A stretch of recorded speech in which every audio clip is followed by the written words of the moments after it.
week studying for an important test. On the big day, you wait nervously as your teacher hands it out. You're working your way through when you're asked to define ataraxia. You know you've seen it before, but your mind goes blank. What just happened? The answer lies in the complex relationship between stress and memory. There are many types and degrees of stress and different kinds of memory, but we're going to focus on how short-term stress impacts your memory for facts. To start, it helps to understand how this kind of memory works. Facts you read, hear, or study become memories through a process with three main steps. First comes acquisition, the moment you encounter a new piece of information. Each sensory experience activates a unique set of brain areas.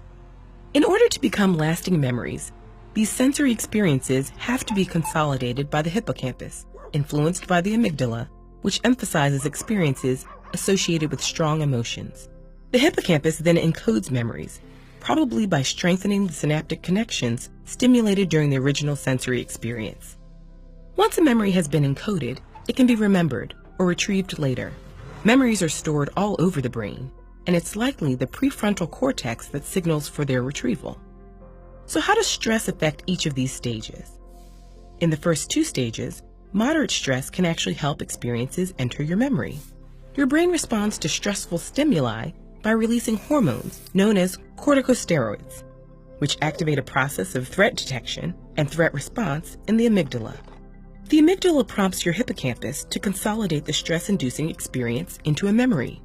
Meanwhile, the flood of corticosteroids from stress stimulates your hippocampus, also prompting memory consolidation. But even though some stress can be helpful, extreme and chronic stress can have the opposite effect. Researchers have tested this by injecting rats directly with stress hormones. As they gradually increased the dose of corticosteroids, the rats' performance on memory tests increased at first, but dropped off at higher doses. In humans, we see a similar positive effect with moderate stress, but that only appears when the stress is related to the memory task. So while time pressure might help you memorize a list, having a friend scare you will not. And the weeks, months, or even years of sustained corticosteroids that result from chronic stress can damage the hippocampus and decrease your ability to form new memories. It would be nice if some stress also helped us remember facts, but unfortunately, the opposite is true. The act of remembering relies on the prefrontal cortex, which governs thought, attention, and reasoning. When corticosteroids stimulate the amygdala inhibits or lessens the activity of the prefrontal cortex. The reason for this inhibition is so the fight, flight, freeze response can overrule slower, more reasoned thought in a dangerous situation. But that can also have the unfortunate effect of making your mind go blank during a test.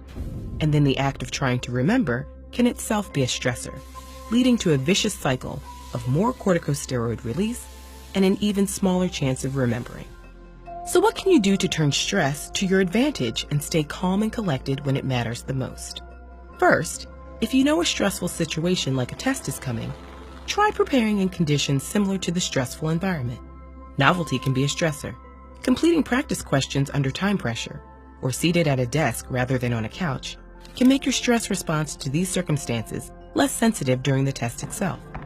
Exercise is another useful tool. Increasing your heart and breathing rate is linked to chemical changes in your brain that help reduce anxiety and increase your sense of well-being. Regular exercise is also widely thought to improve sleeping patterns, which comes in handy the night before a test.